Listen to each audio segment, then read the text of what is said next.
சில கேக் பண்ணும்போது ரொம்ப பயமாக இருக்கும், ரொம்ப டென்ஷனாக இருக்கும். ஏன்னா நம்ம பண்ணுறது மாதிரி அதே டிசைனில் அந்த டிசைன் மாறாமல் கஸ்டமர் கையில் போய் கிடைக்கணும். இந்த கேக்கும் அந்த மாதிரி ரொம்ப பயத்தோடு பண்ண ஒரு கேக்கு தான். ஏன்னா இந்த கேக் வந்துட்டு 1 kg வெயிட்டில் பண்ணுறது.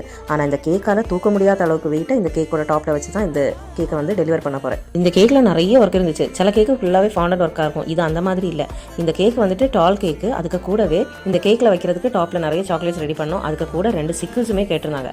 அந்த சிக்கிள்ஸ் வந்து அந்த கேக்கில் வெயிட்டு தாங்கி நிற்கணும். இதில் டாப்பில் ஒரு சிக்கிள் வைக்கணும், சைடில் ஒரு சிக்கிள் வைக்கணும். சைடில் வச்ச சிக்கிள்ஸ் வந்து பரவாயில்லாமல் அப்படியே நின்றுட்டு, பட் டாப்பில் வச்ச சிக்கிள்ஸ் வந்துட்டு அந்த சாக்லேட் கனாஷுக்கு மேலே வச்சனாலேயோ என்னவோ தெரியல, அது அப்படியே கீழே பார்த்து வந்துட்டே இருந்துச்சு. இந்த சிக்கிள்ஸை எப்படி அதில் ஸ்டிக் பண்ணி வைக்கிறதுன்னு தெரியாமல் ரொம்ப நேரம் யோசிச்சு வச்சுட்டு இருந்தேன். நான் வேறு இந்த மாதிரிப்பட்ட வேலையெல்லாம் லாஸ்ட் மினிட்ல தான் பண்ணுவேன். அப்புறமா அதுக்கு சைடில் அது கீழே வராமல் இருக்கிறது மாதிரி கொஞ்சம் ஸ்டிக் எல்லாமே குத்தி வச்சு எப்படி எல்லாமே அட்ஜஸ்ட் பண்ணேன்.